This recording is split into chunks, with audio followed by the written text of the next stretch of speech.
नमस्कार दोस्तों, आप सबका स्वागत है मेरे यूट्यूब चैनल में।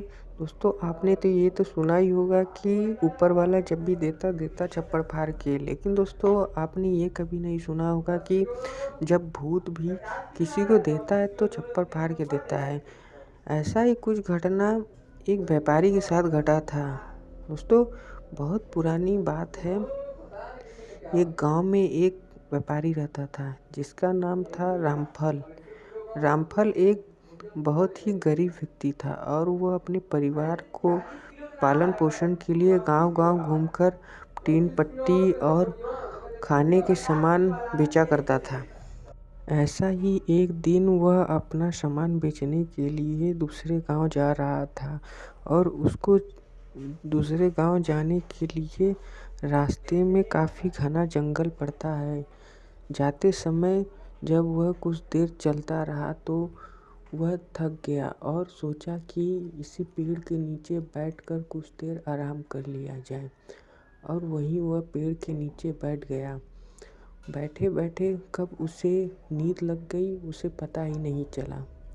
और कुछ देर बीत जाने पर दो डालियों की आपस में टकराने की बहुत तेज़ी से आवाज़ आई और रामफल की नींद टूट गई।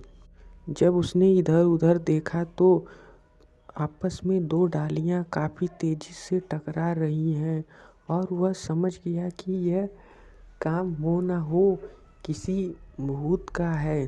रामफल एक निडर व्यक्ति था और यह भूतों से पाला उसका कई बार पड़ चुका था, लेकिन इस बार कुछ अलग था।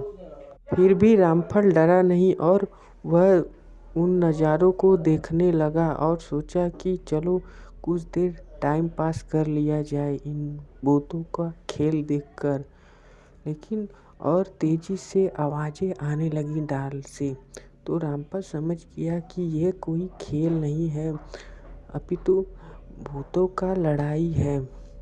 वह भूत अदृश्य थे, दिखाई नहीं दे रहे थे, लेकिन कुछ देर बीत जाने पर वह भूत दिखने लगे और एक डाल पर बहुत ही भयानक भूत और बहुत ही विशाल भूत था जो एक छोटे भूत को मार रहा था, पकड़ने की कोशिश कर रहा था और वह छोटा भूत भाग जा रहा था। देखते-देखते काफ़ी भूत इकट्ठे हो गए और रामफल सोच रहा था कि इतने सारे भूत कहाँ से आ रहे हैं। कई भूत तो 3 पैर, 1 आँख, सड़ी हुई आँख, बहुत सारे ऐसे भूत थे जो बहुत ही डरावने थे, एक से बढ़कर एक थे।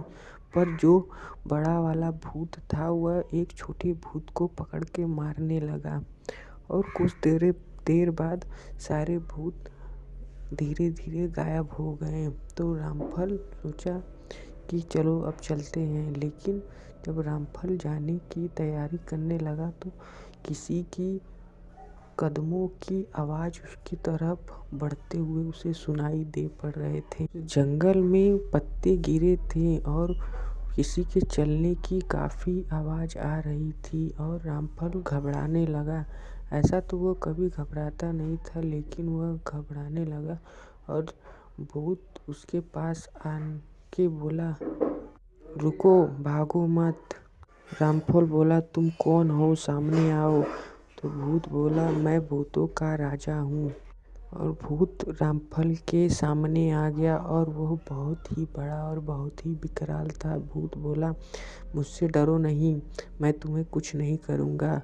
तो रामफल ने पूछा कि तुम वह क्या कर रहे थे, क्यों उसे मार रहे थे? तो भूत ने बताया कि वह जो था भूत, वह दूसरे लोगों को, आने जाने वाले लोगों को परेशान करता था और हद तो उसने तब कर दिया कि 2-3 भूत मिलकर मुझे पे ही हमला कर दिया। और भूत ने बोला कि यह क्या लिए हो? तो रामफल ने बोला, टीन पट्टी और खाने का सामान लिया हूँ। भूत ने बोला, मुझे भी थोड़ा दो, भूख लगी है। तो रामफल बोला, लो, खा लो। तो भूत बोला, मैं भी जब छोटा था तो ये बहुत खाया करता था। फिर वह खा के भूत बोला, और दो थोड़ा ना। तो रामफल बोला, सारा तुम ही खा जाओगे तो मैं बेचूंगा क्या? तो भूत बोला तुम इसके पैसे लेते हो ना, सारा मुझे ही बेच दो, मैं तुम्हारा सारा खरीद लूँगा। रामफल बोला ठीक है। भूत बोला ठीक है, मेरे पीछे पीछे आओ। रामफल उसके पीछे पीछे जाने लगा और कुछ दूर पर जाने पर एक टीला दिखाई दिया और उसके पीछे कई पेड़ थे और टीले के ऊपर एक पेड़ था।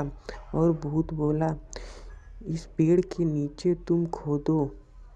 रामफल बोला मैं कोई खोदने का सामान नहीं लिया हूँ तो कैसे खोदूँगा। भूत देखते देखते ही विकराल रूप में हो गया और उसकी जो हाथों के नोह थे फरसे की तरह बड़े हो गए और वह भूत वो पेड़ के नीचे से खोदने लगा और कुछ ही देर बाद एक भरा हड़ा मिला जिसमें सोने के चांदी के सिक्के भरे हुए थे।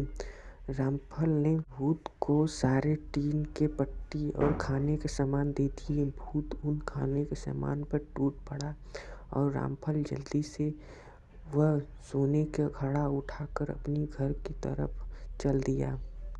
घर जाकर वह अपने लिए एक नया घर बनवाया और यह पुराना काम छोड़ दिया और एक बड़ा व्यापारी बन गया।